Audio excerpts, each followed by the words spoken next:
Hello and welcome to the North Shore 9 postgame show, spring training edition. I'm Cody, that's Neil, and the Pirates were in a stinker tonight. They lost to the Yankees 12-3. And Neil, let's not get into the game yet. Just how was your day? It was a good day, actually. That's good. Yeah, a little rough, still recovering from being in Florida, even though it's been a week. Right. It's really hard to adjust going back to work, but no, it's been a good day. Made a nice dinner, got to watch the Pirates. It was a good time. I agree with the adjustment. I've been home for what? This is my first full day home. Wow. Still working on adjusting. But before we go any further, BetOnline is the world's most trusted betting platform and your number one source for online betting in 2025. Whether you're a seasoned fan or a first-time bettor, BetOnline is your ultimate game day companion. With the largest selection of odds on everything from NBA and college basketball to the NHL and UFC, BetOnline continues to be your number one sports betting source. From everything three-pointer to hat trick, BetOnline has you covered with odds, stats, and more for every game, every play, and every win. BetOnline, the game starts here. And Neil, I almost wish this game never started. The way the Pirates, we'll get into the good parts, obviously. I hate to start this out negative, but when you see 12-3 in the box score, it's hard to be positive, right? Mm. See, it's funny, at least for the first, some of it, I don't really think the pitching was, at fault. I feel like a lot of it was, some poor defense. And I'm sure we'll get into that, but if we're talking our first two pitchers, I think they were both kind of hard done a little bit, which is surprising. I have positive things to say about Bailey Falter. Yeah, Bailey Falter started out looking great. How did he start the game? I forget. It was so long ago. This game was very long, too. It was a long sprint inning. It was a super long game, too. That took 3 hours. Yeah. If I could find the stat, you have the box score up, I believe. Falter 2.2, but he had a scoreless first. Yeah, the first was great. I was in the Discord for the first part of the game, and I was like, "Oh my God, Bailey Falter, just keep going, man." He looked great. The Discord just kept typing out extension, right, talking about his lefty, And then, the 4 strikeouts today. That's impressive. That was the impressive thing by me. He sat down Jazz in the first inning. Yep. Got Judge and Bellinger to softly fly out that first inning. I thought his fastball looked pretty good today. Yeah, fastball looked good. Sinker looked great. Everything about what Bailey Falter was doing was pretty dang good. Yeah, especially when you're it's pitching in spring training. They're just kind of messing around. They're trying to see what works and what doesn't work. And and I brought this up on the first wrap-up I did down in spring training. It was also a Bailey Falter start that day. He is attacking spring training like it's the regular season. Almost like he's attacking spring training as it's spring training last year. He's still trying to find a spot on this team. And this is how he should have come out at spring training last year. I think Bailey Falter's finally found his happy place. He's found himself, and he's able to go out there and deliver. I think now that there was the news today with Oviedo going on the 60-day, I don't think it was really a question whether he'd be in the rotation, but I think he's in the mindset of, I'm a solid part of this rotation. Yeah, he's still fighting for a spot. Chandler is definitely going to try to knock on the door for that rotation spot. Oviedo going down helps him a lot, but you still have guys Ashcraft and Burrows who are also going to be trying to find that 5th rotation spot. But no, he's looked so much more comfortable because everyone wanted him off this team after last spring training. Everyone wanted Bailey Falter's head. And even though he's looked better, and again, 2 runs given up, not great. 3 runs, 2 earned. I'm still amazed how that fastball just soars through the zone and gets people to pop it up. Like it doesn't register. I think it was on, but it doesn't register in my mind how that works.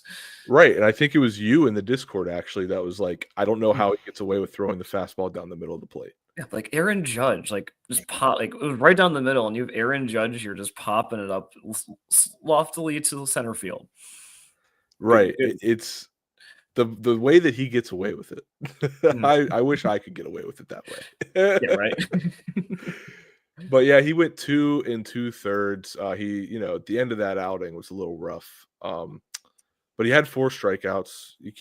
2 walks was a little rough, but you like 4 strikeouts from the starter in 2.2 innings. Do we want to move on? Flowers just kind of when it came in for that 1 out. Yeah, I don't know not too much to talk JC about Flowers. But then Bednar comes in. He pitches an inning of work, and he got a strikeout. What did you think of Bednar today, Neil? He looked good. Like the stuff is still there. Yeah, that's the important. That's all I'm really looking for with pitchers in spring training. I'm going to say the same thing with Bubba Chandler. Is that I just want to see the stuff there. And Bednar looked good. Like he did get hit a hard time. Like Savant has him 2 of his outs being hard hit balls, but I think that's kind of the nature of the beast of David Bednar. Right. He was really, his fastball looked good. He was going with a curveball. I don't remember him using a curveball too much last year. It's part of his arsenal, but yeah, I don't know that he used it a lot. Mm-hmm. So it's interesting that he's trying that out, just trying to figure it out. But no, again, his bread and butter is his fastball, and the fastball looked good tonight. Yeah, I liked everything I saw from him. Obviously we want him to be like lights out, and I think Jim brought it up on one of the pre-games, and I think he put the the TikTok of it out today, that Bednar or Shelton hasn't really solidified Bednar yet as the closer. He hasn't been anointed that yet. And if he keeps coming out and having outings like this, I think he'll be anointed that soon. He's not giving up runs. He's at least getting a strikeout. He's doing what he needs to do. And I think it was Doug actually who said in the comments of that he thinks that Dennis Santana should be the closer. But that's another conversation for another day. Yeah, he definitely has the inside track. I'm not sure I trust Dennis Santana to replicate last year quite yet. I'm always a bit iffy like to fully trust relievers, but I think Bednar, I'm talking about someone who was just really unlucky last year. I don't see how anyone replaces him. I don't know. Like I agree. I don't think there's really a guy right now other than maybe Holderman that can replace him as the true closer of this team. Even then, I don't see Holder. Like I don't think Holderman's been fine this spring. I don't think he's done anything that will say like he deserves this spot though. Right. I agree with you. I just if there's a pecking order there, my next choice is Holderman for sure. 100%. You don't have a Chapman there. Right. You don't have the guy that can throw 100 like it's nothing. So moving on, like we said, 100. He always made it look real hard, but yeah, I know what you mean. No, right. So moving on, you talked about the prospects. They got to play a lot today. Yeah, Bubba Chandler came in. He got the loss, and deservedly so. He did not pitch well, and we were talking before this. One of my buddies, the first time I saw Bubba Chandler pitch in person was at a Somerset Patriots game. I think it was his Double-A debut. And I was with my buddy who is a Yankees fan who he told me he's watching tonight. So I hope he enjoys the story. He was there to watch Bubba Chandler pitch as well. And I am convinced every time he watches Bubba Chandler pitch, Bubba Chandler forgets how to pitch. Like this, we had wild pitches in the dirt. Bubba was all over the place. I don't know if he was just trying to throw the heater or what. My biggest takeaway was whenever he was facing Jazz and Judge back to back there, and even Bellinger a little bit. it seemed like he was laying off. Like he was a little scared. He didn't want to attack the zone. But I want to know what you think, Neil. Those are my takeaways of what happened with Chandler. But it wasn't a good pitching outing from Chandler. Like, you know, like when you only get through 0.1 innings and 22 pitches, like something has gone wrong. 100%. But I'm not really mad about it. Like, because, you know, you can be wild in spring training. It happens. Like you're just getting in. You're getting your first at bats against actual players. And so the stuff was all over the place. But again, I'm gonna say the same thing I said about Bednar. The stuff was really good. Like I know it's a kind of a cope, but like I don't know. I thought his like fastball was really humming today. Yeah. He was hitting 99, 98 with ease. The cutter, I think, didn't do him a whole lot of favors. I think he was really trying out his cutter. Yeah, the first one he threw was pretty nice, though. Strikes, it's not going to be a good day. Didn't he strike somebody out with the cutter though? Yes, that one really, really nasty pitch. That was I saw that one and I was like, Bubba, baby. Yeah. I was drooling. I was like, that's awesome. And then he fell off a cliff. And that's what I mean. Is like, you know, like it was a bad outing, but like you can still like look at that with the 2 walks, the 2 hits, like, you know, not good stuff. But, you know, when you have that cutter and when you have that fastball like humming like that, like he's going to be a good pitcher. Like I'm very okay with what I saw, you know. Yeah, I mean, he's a young guy getting like hit the kinks out of his system, you know. It's not a big deal. Right, and it's, you know, lightning can't strike twice, right? He can't be this year's Jared Jones. It's not going to happen. I don't think anybody expected it to happen. I don't even think that's the plan. The plan is for him to start in AAA, get innings, stretch out, and be ready for whenever he's called upon. So moving on to some more pitching. What do you think of Eddie Yean? I like him. He's a big dude. He's like a linebacker. I love it. Did you see that Braves the Braves clip? Like the announcers, the announcers, like when he came up the pitch, they were like, "Not so lean, Eddie Yean." No, the only Braves clip I saw was them calling Jared Triolo soft. And I will not take that. No, I won't. My good friend Jared Triolo is not soft. I will he has soft hands. He has very soft hands. Yeah, but he's not soft. I'll go to war for Jared Triolo. I have no idea what to make of Eddie Yean yet. But I do know he's been putting up like really good numbers in the minors recently. Like I know Anthony Murphy on Twitter has really been hyping him up, and so if Anthony Murphy likes him, I'm inclined to like him. Right. Generally speak, and so I was just impressed. Like he was throwing 4 pitches tonight. And it was working. Got a strikeout. He did have a walk, but I mean, 4 batters, 11 pitches. He was very efficient. Yeah, I liked what I saw from Eddie Yean, and I hope he continues to develop and becomes a guy that we can eventually use in the bullpen. I don't know. Is he a starter? I don't know. He's not a starter. He doesn't give off starter vibes. He gives off, I'm going to come in for 1 inning and dominate vibes. He's oxygen as soon as he gets back to the dugout. Right. So the last pitching prospect, at least of note in my eyes, Hunter Barco. Not a superb outing from him, but he came on. No, you know, he had 2 strikeouts, but he also gave up 2 home runs. 2 home runs. That was rough. Yeah, not great. Lombard took him deep. I forget who the other person was who took him deep. But Andrew Velasquez and Andrew and Lombard, but George Lombard take him deep. It was not a good day from him. No.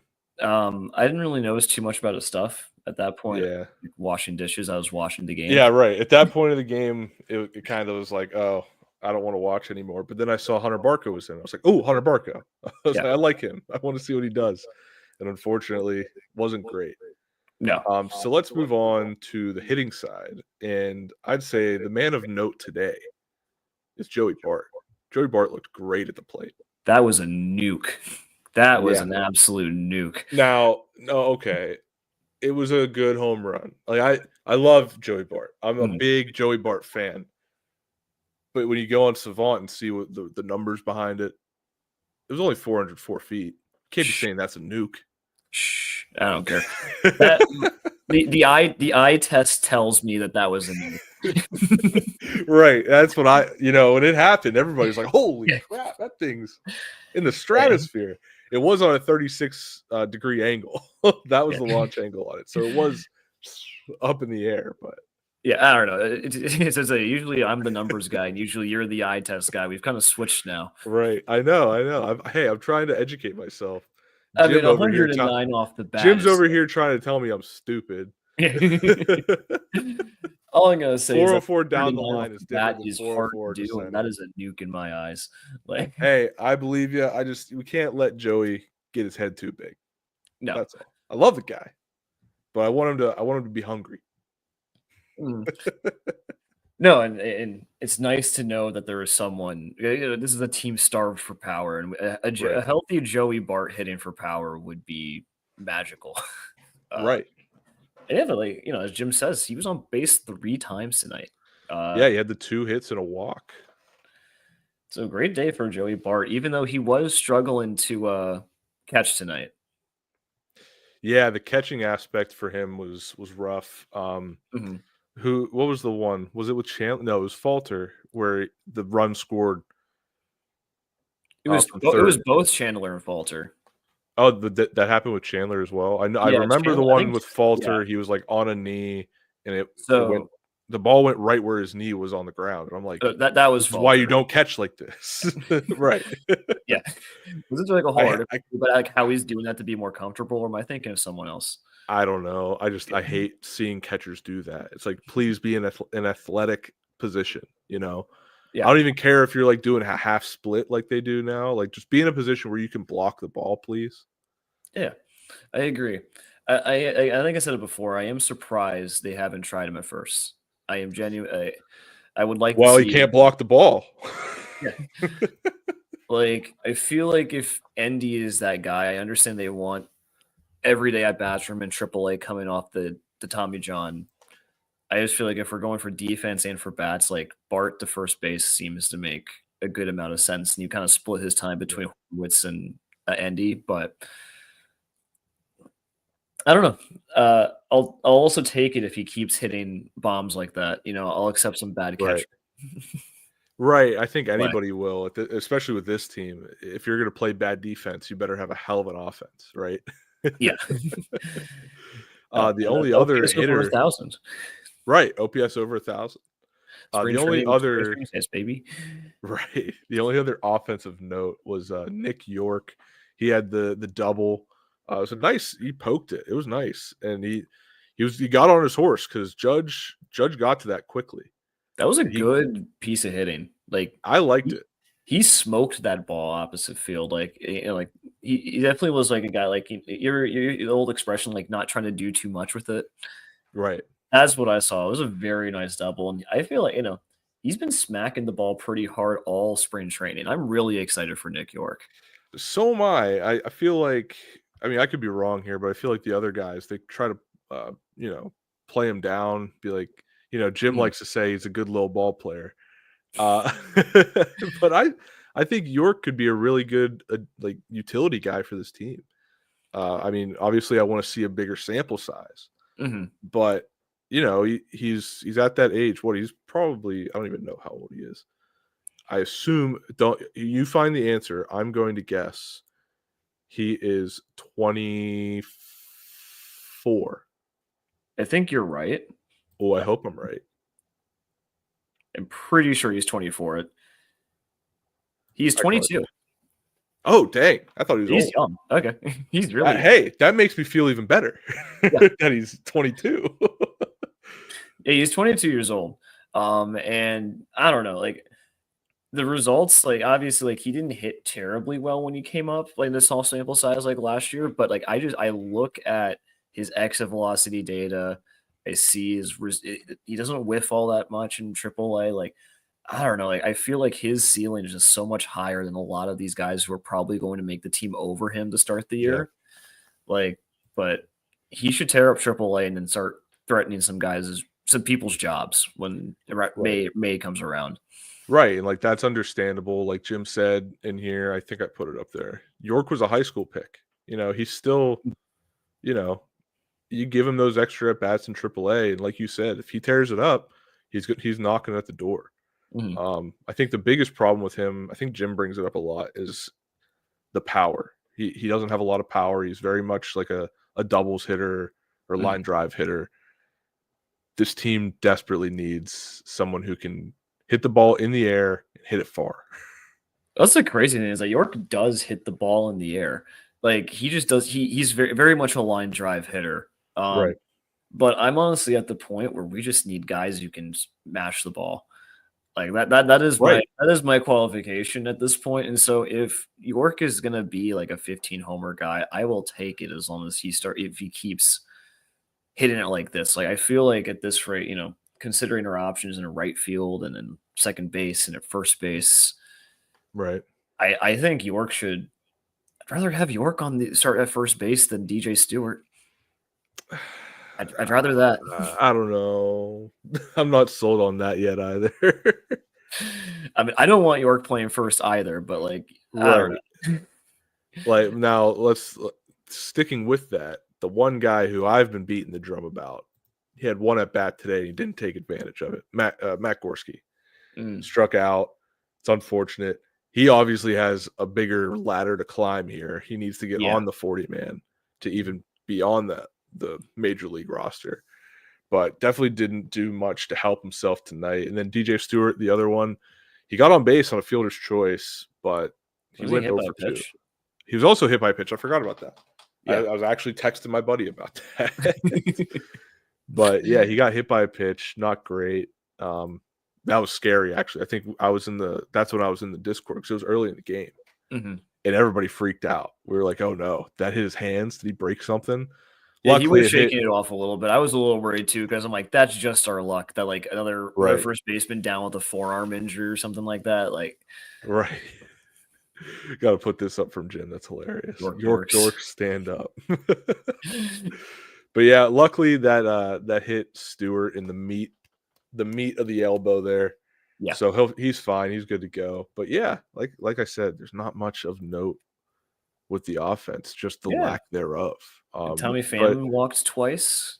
That was good. That was good to see, especially out of that leadoff spot. Hit the ball hard twice. He didn't strike out either. Desperately searching for a positive with Jack Sawinski. I was going to say that's a fair assessment. He didn't strike out. But yeah, no, it was kind of an abysmal offensive day tonight, wasn't it? Yeah, not great. And the dope was not good. The pitching efficiency. Oh wait, I just realized we only had 3 hits. Oh my gosh. Right. That's why I said the only other person of note was Nick Yorke. I knew it was bad. I didn't know it was that bad. That's got to be a clip. I knew it was bad, but I didn't know it was that bad. We can just like play that like over and over again as the season goes on. Right. Like anytime somebody has like it doesn't look like a bad outing on paper, but like when you watch the game, it was awful. We just put that clip up. Oh yeah. But I mean, I don't know. Do you want to talk a little bit about the defensive struggles today? I mean, both teams kind of had really. I mean, the Yankees mostly had that one inning, I think, but no, it was not a good defensive day for the Pirates. Yeah, not great. Bart, I forget it. I think the Chandler one was just a wild pitch. I don't think that one was on Bart. No, I agree. Yeah, but Jared Triolo couldn't handle a grounder at shortstop that Chandler should have gotten out for. That was a weak little ground ball. I felt bad for him on that, which is again why I'm looking at Chandler a bit more positively, because if he gets that out, like it's probably a whole different inning. Yeah, and the Yes Announce team was giving the credit to Jazz Chisholm on the base running there, kind of shielding the ball. I mean, yeah, but it wasn't that hard hit. I think that was one that Triolo should have got. But 100%. I'm also just trying to ignore that Jazz exists for my own like mental health. I think a lot of us are. But anything else from this game, Neil? Like we said, it was a clunker. It wasn't a great one. Pirates lost 12-3. Yeah. Just any final thoughts here? Spring training has been fun, but I'm kind of ready for the regular season to start. I feel the same way, and I think that's mostly because we were down in Florida. Yeah. Yeah, I'm exactly. Like, all right. I got Florida. Let's do the real thing. Exactly. Do it now. I think especially since like a lot of the interesting prospects have been already reassigned to camp. I was really tuning in for a lot of the games for Connor Griffin at bats. Yeah.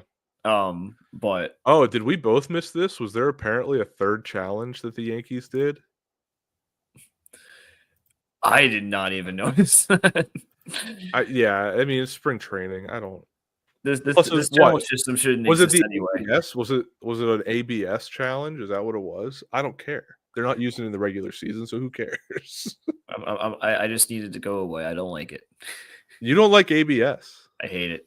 Oh, I love it. When we were at the game and like it kept happening, it just felt so unnatural. It felt like it was stopped everything. Oh no, Neil, no! You're gonna get so many enemies for this one. Yeah. Well, okay. Nothing. It's just gonna pile on. It did rob Gorski. I do remember that. Gorski got rung up on the ABS at the end of that inning. Well, like also like Cruz probably could have challenged his first strikeout. So I don't. Like it was a rough day for Cruz. Yeah, I don't know if I said it in the Discord or not, but I was just like, he could have challenged it, but I don't think he knew where the ball was. Yeah, I don't think he knows where the ball is coming. So, or he just completely just forgot the rule existed. I feel like I would. Like you're focused on your at bat, you're just trying to see the ball, and you just completely forget that you can challenge now. I would 100% do that. So I also think maybe it's that maybe Shelton's telling the major league guys like, don't use it as often. Like we're not going to have it in the regular season, so don't lean on it. That's kind of how I see it. I mean, I didn't see it like that at first, but I've been thinking about, I think it was the first or second pregame show we had. They were talking about Kutch, whether he was going to use it or not. And they were like, no, he's not going to use it. And I was like, why wouldn't he? He's got the best eyes in the game. Why wouldn't he challenge the umpire's call? But I've been thinking about it since then, and it makes sense not to if you're a major league guy, because they're not going to implement this year. So why get used to it? Yeah, that's a good idea. I haven't thought about it like that. I like that though. Yeah. Because I could never see like people like at the first week of spring, first week of the season, like trying to challenge it and like forgetting that it doesn't exist. And they're like, "Yo, bro, you're not in AAA." Yeah. But yeah, that's it. Not much else to talk about. Real big clunker, but Pirates are back tomorrow, right? I believe so. I could be wrong. I'm usually wrong when I say they play tomorrow. But that's because I usually I usually do a day game, and there's a day off the next day. It's Heen Dog Bump Day tomorrow.